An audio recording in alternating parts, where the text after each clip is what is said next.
Hello guys, kayo ba ay gumagamit ng GCash at hindi nyo alam kung paano magpapadala sa GCash mula GCash papuntang bangko? Pues sa video na to, ituturo ko sa inyo kung paano nga ba tayo makakapagpadala ng pera mula sa GCash papunta sa mga bank account. Pero bago ang lahat, kung kayo ay bago lang sa ating channel, don't forget to subscribe. Ang first step na gagawin nyo lang ay pumunta kayo sa inyong mga GCash account, then buksan nyo lang yung GCash app ninyo. Pag-open nyo na inyong mga GCash ay piliin nyo lang tong send, at then may magpa-pop up sa inyo, hayaan nyo lang to, remind me later lang ang gagawin ninyo, o di kaya click nyo lang kasi mawawala rin naman yan. Then pag okay na yan, piliin mo lang tong send, at then pagka-click mo ng send ay ito naman yung piliin mo, send money through our partner. So, piliin mo lang tong transfer. After nito ay lalabas na yung mga bangko na pwede nyo padalhan dito, katulad ng BPI, BDO, Metrobank, Landbank at PNB. At marami pang iba. At dahil OFW Bank yung gamit natin, ay pinili lang natin tong Landbank. At ngayon, magpapadala na tayo ng pera mula sa ating GCash.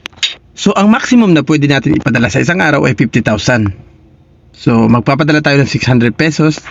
Then dito, after mailagay kung magkano ipapadala ninyo, ay saka nyo naman ilagay yung account name nung taong padadalahan ninyo, o di kaya mismong account ninyo, kayo mismo yung padadalahan. Then account name, then account number, then saka nyo ito isi-send money. At dito ipapakonfirm sa inyo kung tama ba talaga yung informasyon dyan. Then saka nyo pindutin yung confirm. Tandaan, ang bawat transaction dito ay may bayad na 15 pesos per transaction. Then confirm. At dun sa register GCash mo ay may darating na 6 na OTP. So hihingin niya lang sa'yo yun para mai-enter mo dito yung 6 na OTP na yun. Antay lang natin. Ayan.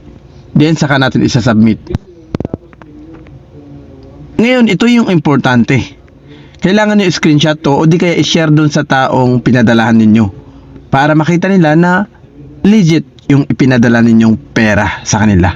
Ganun lang guys, kadali kung paano tayo makakapag-transaction o paano tayo makakapagbayad o makakapag-send ng pera mula sa GCash papunta sa mga bank. Kung natuto kayo sa video nito, don't forget to subscribe and pakihit na rin yung ating notification bell para lagi kayo updated sa ating mga bagong video. Maraming salamat guys sa panonood.